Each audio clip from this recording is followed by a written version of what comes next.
जब भी हम पृथ्वी की अंत की बात करते हैं तब कल्पना कल्पना नहीं रहती। देखते हैं कभी फटते हुए परमाणु युद्ध को देखते हैं और कभी ग्लोबल वार्मिंग जो सब कुछ जला देता है। कभी कभी तो सूरज की मृत्यु की बारे में सोचते ही हम लोग डर जाते हैं। परंतु मृत्यु हमेशा छोड़ करके नहीं आता है। हमारे सृष्टि की सबसे खतरनाक अंत हो जो है, जो पता ही चलने ना दे, जो अब अंत आने वाला है।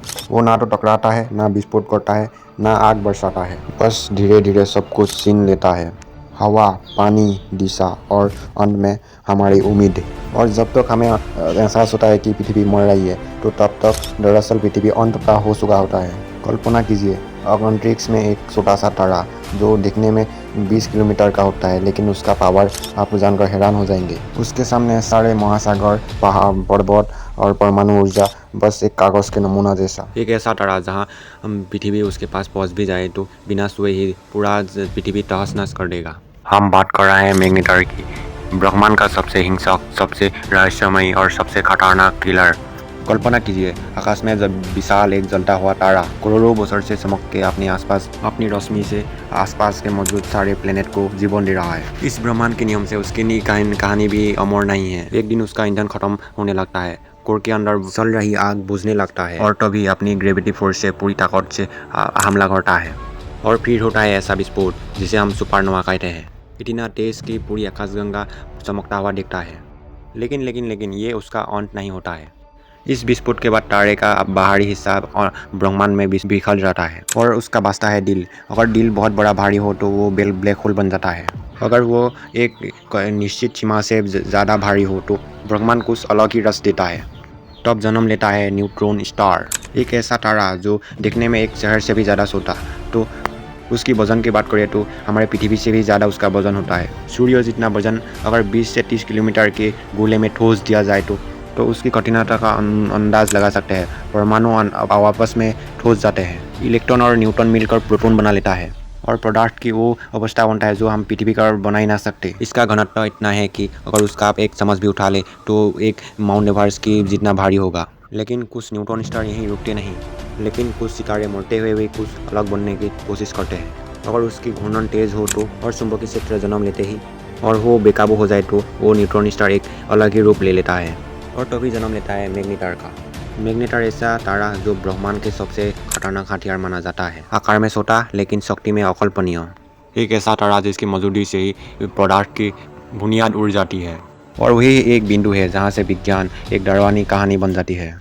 जरा रुकिए, हम यहाँ से आगे कुछ साधारण ताकत की बात नहीं कर रहे हैं। अगर आप किसी भयानक कहानी को सुनने की ताकत रखते हैं तभी आगे सुनिएगा। और यहाँ से शुरू होता है मैग्नेटर का असली आतंक। पृथ्वी के चारों दिशा में भी एक चुंबकीय कवच है और यही वजह है कि हमारे कंपास काम करते हैं और सूर्य की घातक किरणों को ये आने से बाधा रोक लेता है। लेकिन पृथ्वी का चुंबक क्षेत्र इतना कमजोर है कि आप उसे महसूस भी नहीं कर सकते हैं। आप तुलना कीजिए, पृथ्वी का चुंबकीय क्षेत्र 0.5 गज है और सूरज का मैग्नेटिक फील्ड 1 से 2 गज है और कभी कभी बाढ़ भी जाती है। ये संख्या नहीं है, ये एक बहुत बड़ी चेतावनी है। इतनी शक्तिशाली कि इसे शब्दों में बोले तो कहना पड़ेगा। मैग्नेटर की चुंबकीय क्षेत्र पृथ्वी से क्षेत्र 1 लाख गुना ज़्यादा बड़ा होता है।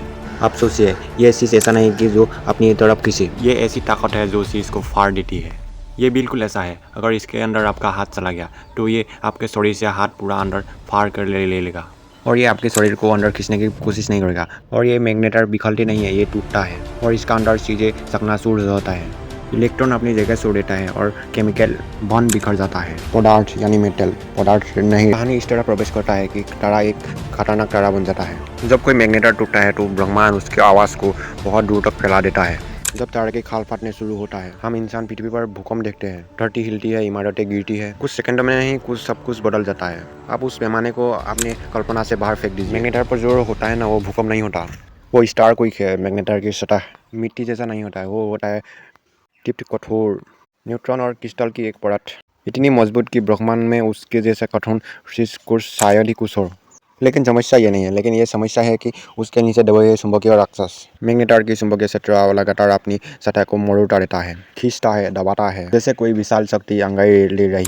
और वो टन का दबाव उस पतली सी रेखाओं पर दबता रहता है और एक ऐसा पल आता है जहाँ कोई चेतावनी नहीं, कोई काउंटडाउन नहीं, सतह सटकने लग सकती है। पूरी तारे पर दरारें पड़ जानी शुरू हो जाती है। ये दरारें कुछ मीटर की नहीं होती, ये दरारें पूरे तारे को चीर कर रख देता है। और मैग्नेटर अपनी जमा हुई की सारी शक्ति अपने ब्रह्मांड में उगल देता है। रेडिएशन का प्रभाव इतना पड़ जाता है कि पूरी आकाशगंगा में चमकीली चीज बन जाती है। इतिहास का सबसे बड़ा स्टारक्वेक 2004 में आया था, जिसका नाम था SGR 1806 और 20। ये पृथ्वी से लगभग 50,000 वर्ष लाइट ईयर दूर था, बहुत दूर, इतना दूर कि कोई खतरा होना ही नहीं चाहिए था।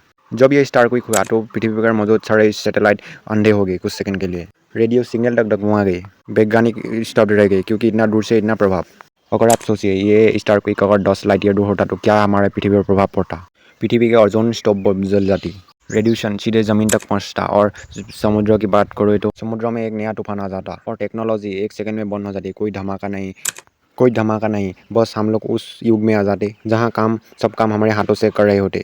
तब हम फ़ोन पर बातें कर नहीं पाते, तब हम किसी से बात करना होता तो सीधे मिलना होगा या फिर लिखित में उसको मैसेज भेजना पड़ेगा। और ये सब क्यों होता? एक तारे के आए हुए एक दरार से जो हमसे 1000 प्रकाश वर्ष दूर है। सोचिए इस ब्रह्मांड में हमारा अस्तित्व क्या है। स्टारक्वेक के बाद भी मैग्नेटर शांत नहीं बैठता। स्टारक्वेक के बाद वो और भी ज़्यादा अस्थिर हो जाता और उसका दिमागी संतुलन बिगड़ जाता है और उसका चुंबकीय क्षेत्र और ज़्यादा विकृत और ज़्यादा खतरनाक बन जाता है। और यही कारण है कि मैग्नेटर बार बार फटता है, हर बार अलग पैमाने पर। कुछ स्टारक्वेक इतना ज़्यादा छोटा होता है कि वैज्ञानिक ही नोट कर पाते हैं, कुछ इतना बड़ा होता है कि पूरा ब्रह्मांड उसे याद रखता है और इसे सोता हुआ राक्षस भी कहा जाता है।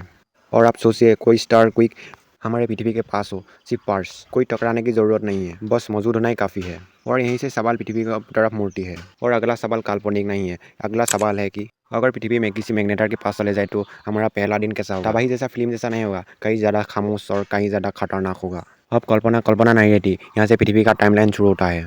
तो मित्रों आज का वीडियो इतना ही था, तो मिलते हैं नेक्स्ट वीडियो में नेक्स्ट इंटरेस्टिंग टॉपिक के साथ। तो तब तक के लिए जय हिंद जय भारत।